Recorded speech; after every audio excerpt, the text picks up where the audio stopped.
أعوذ بالله من الشيطان الرجيم. بسم الله الرحمن الرحيم. ونادى فرعون في قومه قال يا قوم أليس لي ملك مصر وهذه الأنهار تجري من تحتي أفلا تبصرون أم أنا خير من هذا الذي هو مهين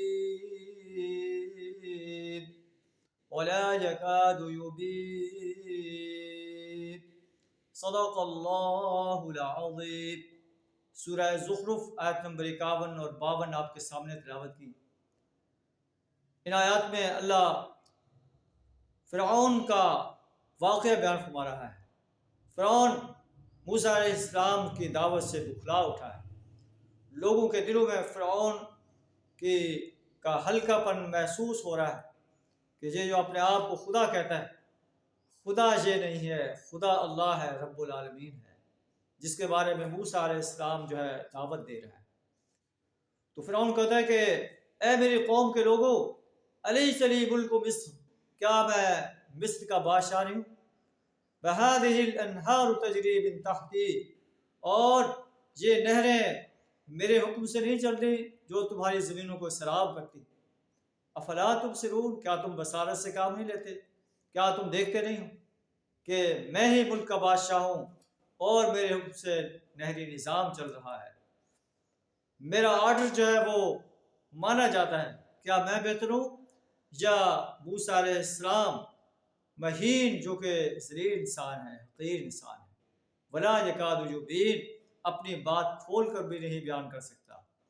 اس پر سونے کے کنگن کیوں نہیں اتارے گئے، یا فرشتوں کا ایک دستہ اس کے ادری میں کیوں نہیں آیا؟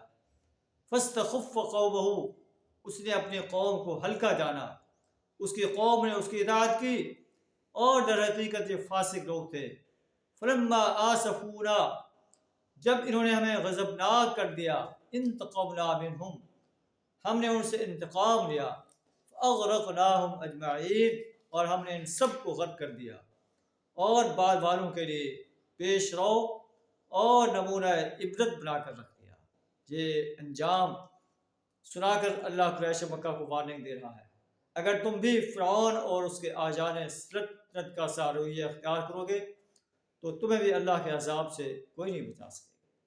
نبی صلی اللہ علیہ وسلم اور اہل ایمان کو تسلی دی جا رہی ہے کہ جس طرح ہم نے موسیٰ علیہ السلام کی مدد کی، انشاءاللہ آپ کی بھی مدد کریں گے.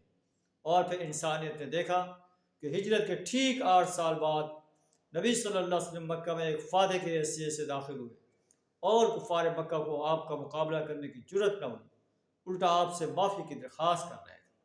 وآخر دعوانا الحمد للہ رب العالمین.